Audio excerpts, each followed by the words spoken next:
During his career, Tom Cruise earned $620 million. However, $180 million of that sum has gone missing. A British woman in 2019 submitted documents that vanished from sight after only 2 days. Next up, an Australian one. The years 1988 were both brought up. Cruise was allegedly offline for 3 months while filming Rain Man. His then publicist resigned without providing a reason. As of last year, Cruise's genetic profile had 6 matches highlighted by a DNA ancestry site. 3 of them were grown-ups he'd never laid eyes on. The outcomes surprised even his legal counsel. This clarifies why, as of late, his contracts have a stipulation requiring absolute quiet, which has never been seen before. When Tom Cruise came into this world, it was already in a state of turmoil. The electrical engineer Thomas Cruise Mather III, who was his son's father, was brilliant in theory but emotionally and behaviorally unstable. He was never satisfied with the salary or length of his employment, regardless of the title. Because of their precarious financial situation, the family was constantly on the go. As a child, Tom saw his mom struggle to pay the bills while his dad was absent due to a series of job losses. Tom began helping put food on the table at the tender age of 12 by delivering newspapers and mowing lawns. That had more to do with accountability than that. Succeeding was the only goal. The anarchy was also visible to his 3 sisters. That same maelstrom of uncertainty was experienced by even his cousin William Mapper, who would later feature in 5 of Tom's films. Within a span of 14 years, they relocated 15 times. That's really high for a single school year. It seemed like every time Tom got comfortable, it was time to start packing things again. Life was a series of unsettling classes and unfamiliar towns with no discernible pattern. In order to support her family after Tom's mother fled his violent father, she worked 3 jobs. Even though he was just 11 years old, Tom helped out around the house by sweeping porches and cutting bushes for minimal pay. They were relying on food stamps for a while. His mom was in bed all day since she hurt her back from working so hard. Tom took up the burden that she was unable to bear, on an emotional and a literal level. His childhood was cut short. Even before entering puberty, he established himself as head of the household. It wasn't only that his dad wasn't there. What a threat he posed. The derogatory terms used by Tom, coward and bully, hardly do him justice. After luring you in and making you feel protected, the man would strike you. Tom learned to be on guard at all times, whether verbally or physically aggressive. A straightforward and unchanging message permeated his thoughts. You should not put your faith in him. In 1984, when Tom was near death, his father insisted on one condition before they could meet. Leave the past alone. It was Tom's pleasure. However, what he observed was a solitary man only 49 years old, suffering in agony. That was the deciding moment. A lot of Tom's childhood recollections are hazy, but that's not always the case. Tom had his acting debut in Ottawa, where his dad was stationed for a short time in the Canadian Armed Forces. It occurred unintentionally. When he was a student at Robert Hopkins Public School, he got the part of the main character in a play named Itty. Good and evil were played by 2 children. The performance was recorded for television and included Tom in a local school tour because of how convincingly he portrayed the villain. He had potential, according to his teacher. His mime performance and school production of Jesus Christ Superstar were both cast by the same teacher. His mom refused to cave in to the concerns of other parents who had read the book and found religious themes. In order to keep the play going, she even created her own theater troupe. A flame was kindled. In the shadows, Tom was still struggling with an unseen enemy, spelling problems. Diagnosed when the child was 7 years old, his self-assurance was shattered. It felt like scaling a cliff every time I read a page. When he was through, not a single word remained in his memory. It was the same for his physique. My legs ache and my brain aches. The bullying only made things worse as the annoyance escalated into rage. Unlike his peers, he had trouble reading, was small, and had crooked teeth. Therefore, he became an easy target. Yet, he became more resilient as a result. By associating visuals with sounds, he was able to memorize scripts. He will never forget the shame of being made fun of because he was weak. Tom went to New York when he was 18 years old with just $500. He did the dishwashing. Crammed quarters were his bed. It was a misery reading scripts. Still, he managed to get over it. For every role, he had an audition. He took in the information, committed it to memory, and then gave a dramatic performance. He was cast in a Godspell performance that took place off-Broadway. Afterwards, a minor but significant event transpired. He landed the role of Endless Love. Take a single scene. His salary was $75,000. Much controversy surrounded the film. Featured Brooke Shields, who was 15 years old at the time and was given an X rating. However, that brief scene, that small role, was sufficient. It pried open the entrance. Another job of $50,000 followed with Taps, featuring Chapin and Timothy Hutton, two stars of the future, this time around. After convincingly portraying a military cadet, Tom began to garner attention. He became proficient with actual weapons, diligently followed training instructions, and even lingered on location after his scenes were over, merely to observe. He was taking in the business world firsthand. Tom has already landed the role of Steve Randall in 1983's The Outsiders. He appeared on screen alongside up-and-coming Hollywood talents including Ralph Macchio, Patrick Sees, Rob Lowe, and Matt Dillon. They acted rough, staged pretend fights, and pulled actual practical jokes. The film brought in $25.7 million and introduced Cruise to the world of cult fame. A low-budget comedy set in Clexico, which stood in for Tijuana, was a harsh reality check, but losing it was worth it. Not much money came in. Their transportation malfunctioned. A brass knuckle-wielding man once attempted to pick a fight with him in a nightclub. He learnt to keep his guard up and his eyes peeled in the face of such mayhem. Dangerous dealings followed. With the entire film riding on his shoulders, the 19-year-old Cruise made $75,000 once more. While his parents were away, a teenager turned their home into a brothel. It was daring, to be sure, but it paid off. On a budget of $6.2 million, the picture grossed $63.5 million. It was a game changer. That child from Taps was no longer his. Everyone loved him. It was a magical moment when Cruise danced to Bob Seger with just wearing his pants. That part wasn't written in. Using a candlestick for the microphone and some wax socks for the slide, he improvised everything on the fly. Half a day was all it took to film it. It went down in history. However, chaos ensued behind the scenes. Cruise began an affair with Rebecca Dew, an actress she worked with on set. The fact that she was seeing seasoned actor Harry Dean Stanton didn't go unnoticed by her coworkers. The couple broke up after discussing the affair. Rumor had it that Cruise's room would be lined up with girls late at night. A fellow actor made fun of Cruise, saying that he was equally good at managing his time and studying the Bible. He was now the center of attention in the Hollywood machine. His first nomination for a Golden Globe came from that very role. A sequel and guaranteed income were extended to him, but he declined. He aspired to be more than a mere teenage idol, and that was a wise bet. Payout for his next film was $500,000. After that, $2 million came from Top Gun. In 2005, he was collecting $20 million in advance for each picture. The true brilliance, though, began to demand a cut of the profits from the box office. He was able to pocket $100 million after foregoing his pay and instead taking a portion of the earnings from War of the Worlds. Top Gun is the same way as well. Malibu, a $13 million in base pay plus 10% of box office receipts. As a result, and the film grossed $1.49 billion worldwide, he received an additional $149 million. A celebrity was born, not made, in Tom Cruise. All eyes were on him because he made them. While stationed at Naval Air Station Miramar, he got into the cockpit of an F-14 Tomcat at the age of 24, not merely for show, but to learn. He observed actual Navy pilots in action, felt the engine sway beneath him, and trained with them. Cruise wasn't even authorized to fly the top-secret missions, and the production cost more than $11,000 each hour of flight. His spirits were lifted anyway. With under $15 million in production costs, Top Gun managed to earn $357.4 million. Aviator sunglasses saw a 40% increase in sales. It was more than a film. It caused a cultural explosion. Nevertheless, the beginning was almost the end of things. A hydraulic failure sent Cruise's F-14 careening aimlessly towards the Pacific during a flight sequence off the coast of San Diego. All of the alerts went off. The pilot skillfully brought the plane down during a dead-stick landing, causing it to drift sideways when the emergency gear failed to engage. His ankle was broken by Cruise. After finishing up, he opted out of surgery and returned to set the following morning.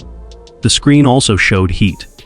Because of their undeniable chemistry, the tabloids reported that he was dating Kelly McGillis. Later on, though, McGillis acknowledged that they hardly spoke when not filming. The true conflict arose when Val Kilmer chose to portray Iceman with a hint of desirability towards Maverick. With malice, adding depth, he informed the director. Cruise felt uneasy about it. There was purpose behind the volleyball scene. The picture, according to Tarantino himself, is about a man struggling with his own sense of manhood. Reddit hailed it as the pinnacle of queer-coded macho culture / ever years after. Plus, McGillis revealed her sexual orientation as a lesbian. Top Gun went boom in 2009, and Cruise showed no signs of slowing down.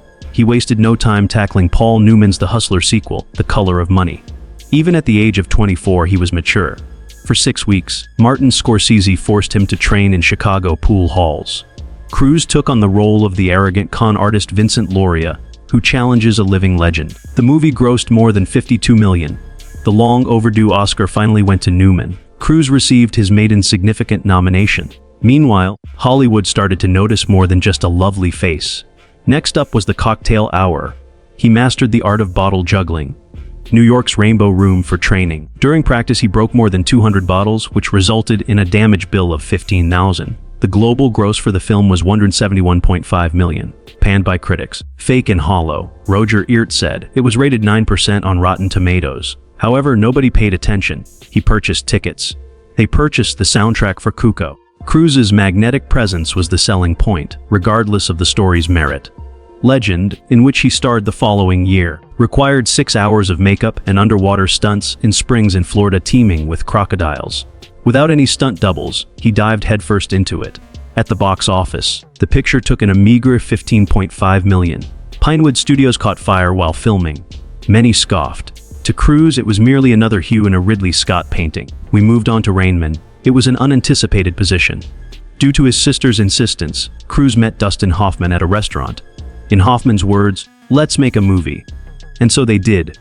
Cruise portrayed the character of Charlie Babbitt, a narcissistic youth who learns that his brother has autism. Hoffman feces Ed in the scene at the phone booth. The giggling was genuine.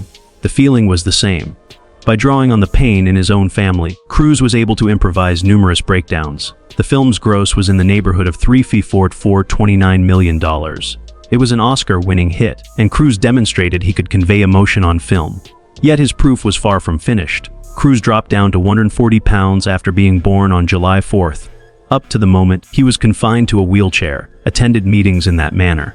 Supposedly, Oliver Stone was considering briefly paralyzing him with a nerve toxin for dramatic effect. No, the insurers replied, "Praise be to God." For 6 months, Cruise assumed the identity of Ron Kovic, accompanying the paralyzed veteran into public spaces where they were requested to vacate due to the marks left by their wheels. As he challenged the story, he engaged in combat with actual veterans on site. Both he and the viewers were devastated by the scenes set in the VA hospital. Earnings were $162 million. As a result, Cruise received his first Oscar nomination for Best Actor. His refusal to appear in Pretty Woman landed him the part. Charlie Sheen was the one to whom Stone had promised the role. Cruise accepted it nevertheless. Due to the need to reshoot scenes as Cruise's physical metamorphosis evolved throughout filming, the budget grew from $14 million to $7.8 million. The beaches and VA wards they shot on resembled dreamscapes and nightmares, respectively. Along with the audience, Cruise endured hell. It was nominated for 8 Academy Awards. Best Director went to Stone. Cruise ceased to be a charming celebrity. Acting seriously became his career. After that, Mission Impossible rolled around. He co-founded Cruise Wagner Productions with Paula Wagner in 1992. By the year 93, they had acquired the rights to adapt the classic TV series into a compelling spy story. Paying for it was Paramount. The initial picture was funded with $80 million. The gross was $457.7 million. Cruise was more than an actor. He made something. A franchise was built by him, on par with the insurmountable. Cruise had no apparent safety equipment while he dangled from Utah rocks. While climbing, he fell, and then climbed again, cracking 2 ribs in the process. "Please, use a double," John Woo pleaded with him. Workers declined. He fell from 2,000 feet in a helicopter stunt that took 500 practice jumps for Mission Impossible 3. They documented the actual descent on film. Missing green screen. $150 million was the sum needed. The gross was $398.5 million. In the midst of a media maelstrom, Cruise accomplished all of this. Unfazed, he continued. He made more than 100 leaps from 25,000 feet in Fallout. So he wouldn't pass out, he wore an oxygen helmet. The crew needed ideal conditions, ideal lighting, ideal wind, and ideal timing. That was it. He accomplished it. Henry Cavill was even forbidden from making an attempt. While filming a rooftop pursuit scene in London, he hurt his ankle. Take a look at the footage. Turns out he slams into the wall.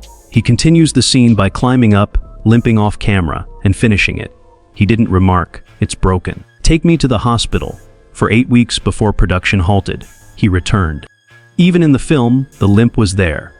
Something explosive happened when Tom Cruise and Jack Nicholson entered a courtroom in A Few Good Men. Even though Cruise was already a famous actor, for just 10 days of work, Nicholson was paid $5 million, or $500,000 every day. Still, he remained after his formal scenes ended.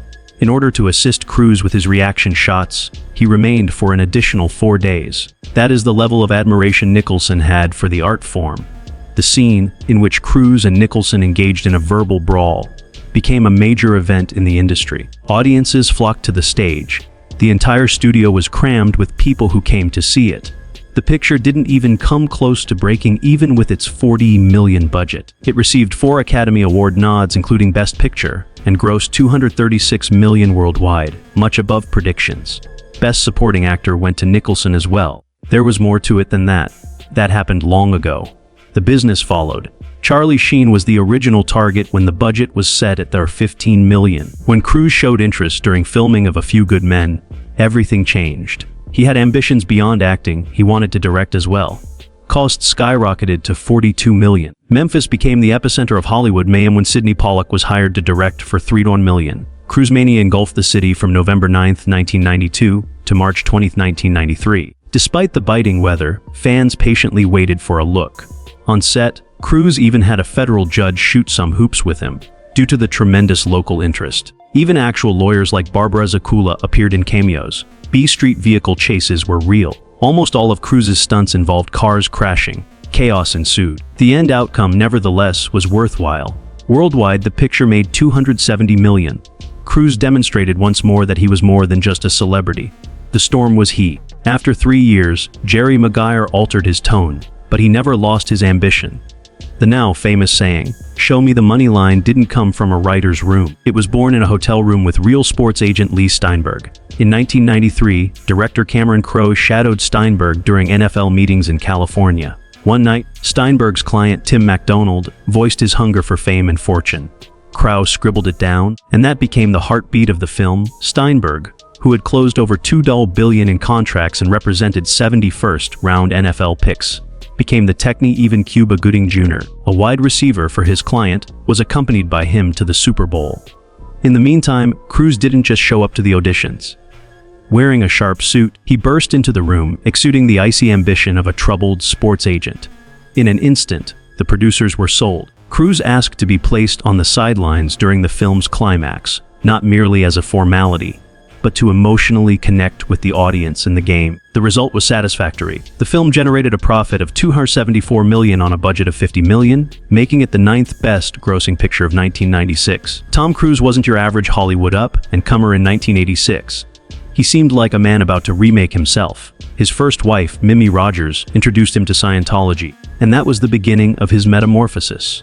It wasn't like Rogers was participating in it on the side. She received her 8th grade auditing education in the Palo Alto mission, where her father served. Reportedly hopeful that Cruise's what insiders characterized as his everything that moved phase may be helped by religion. She welcomed Cruise into her Sherman Oaks Enhancement Center. They had faith that Scientology could bring order out of the disorder. Cruise avoided involvement. Jumping in, he plunged headfirst. He proclaimed that L. Ron Hubbard's study tool had corrected his dyslexia after undergoing rigorous auditing. An immediate spiritual elevation ensued. With his OT7 achievement, Cruise has reached a level where he can control objects with his thoughts. Astral projection and telekinesis are all within reach. Even more so, Cruise was allegedly granted these telekinetic abilities in 2012 by church insiders. The most influential figure in Scientology is no longer a guy who has trouble reading scripts. And then 2005 rolled around. To begin with, there was the sofa. Cruise was ecstatically gushing over Katie Holmes on May 23rd while performing on Oprah's stage. Even before the term viral was coined, the video had gone viral. Still, that was merely a preliminary round. Cruise had a shocking outburst with viewers and Matt Lauer on the Today Show a month later, on June 24th, that tarnished his reputation. In his vehement denial of the existence of chemical imbalances, he ripped into psychiatry, Paxil, and Brock Shields. A witty man, he branded Lauer. He was deemed dangerous by medical professionals. Studio legal departments were contacted. His sister, Leanne Devet, a Scientologist, had taken over for his long-time publicist Pat Kingsley behind the scenes. The downward spiral of Cruise's image perplexed and worried those on the inside of the industry. No longer was he merely an actor. He was a fiery public relations sensation, fanatic and crusader. According to one executive, he had become the best gala chef in Hollywood. Years prior, in Eyes Wide Shut, Cruise's fixation on control, and maybe Scientology, started to bring up more serious concerns. It took 400 days to shoot Kubrick's last film, 400. The sum of all Lord of the Rings films is shorter than that. Assumptions spread. Interminable takes were Kubrick's way of tormenting Cruise. Scientology allegedly pressured Kubrick to water down moments that could damage Cruise's new spiritual identity, while Nicole Kidman's emotions were falling apart. Kubrick submitted the finished product. He succumbed to his injuries 6 days later. Since then, neither Cruise nor the theories have ceased. Viacom severed relations in 2006. They officially stated that his actions were the reason. Paramount was actually losing money because Cruise had out-negotiated them so severely. With a 30% theatrical cut in DVD royalties, he earned a $92 million from Mission Impossible standalone. He earned an additional $70 million from ME3. Even the studio couldn't match his earnings. He had become too expensive for them. A 9-minute Scientology internal movie, meanwhile, made its way online in 2008, claiming Scientologists were the only ones capable of assisting at accident scenes, of really understanding the mind, and of saving the planet. The cruise was unscripted and raw. Strangeness reigned. That was chilly. The worst kind of virality ensued. The actor, believer, recruiter, and missionary were all revealed to the public in a single night. It wasn't empty rhetoric. Others were invited in by Cruise. Most notably, John Travolta allegedly became a member of the inner circle after being enticed by Cruise. As Cruise dug further, though Scientology started to appear in every aspect of his life, Vanilla Sky further muddied the waters. It was dreamy, weird, and replete with references to Scientology's former life philosophy when it was released in 2001. It was supposedly based on those notions that the crew constructed sequences, which mixed reincarnation with reality and chaos with control. In real life, his marriage to Nicole Kidman, which had lasted for a decade, ended, and his chemistry with Penelope Cruz was on fire. While filming Minority Report, Cruise put in 9 months of non-stop training to master his combat choreography and chase scenes. Hover car stunts damaged his shoulder, but he was adamant about not having any CGI. There were actual bruises and strains. His life, meanwhile, was falling apart behind the scenes. A few months before the filming, he finalized his divorce from Kidman. Conflicts arose about custody. The role took on some of his suffering. A bereaved father yearning for a future that shall never return. Cruise emphasized physicality even more in 2005's War of the Worlds. Spielberg spent every dime he had. Practical effects were used in every feasible way throughout the $132 million production. A 300-foot extraterrestrial tripod rig, actual explosions, and actual injuries as well. Despite injuries and malfunctioning equipment, the team pushed through. Despite grossing $639 million worldwide, the film's graphic depictions evoked unsettling memories of 9/11. Apocalypse terror, city collapses. Next, Valkyrie appeared. After losing a hand and an eye, Cruise trained himself to live independently, shed 20 pounds, learned about German history, visited Stalinberg's family, and more. Yet, Germany refused to budge. Movies shot on military bases were outlawed by the government. Cruise's casting was met with protests from Stauffenberg's son. Some religious authorities saw parallels between the film and Nazi propaganda.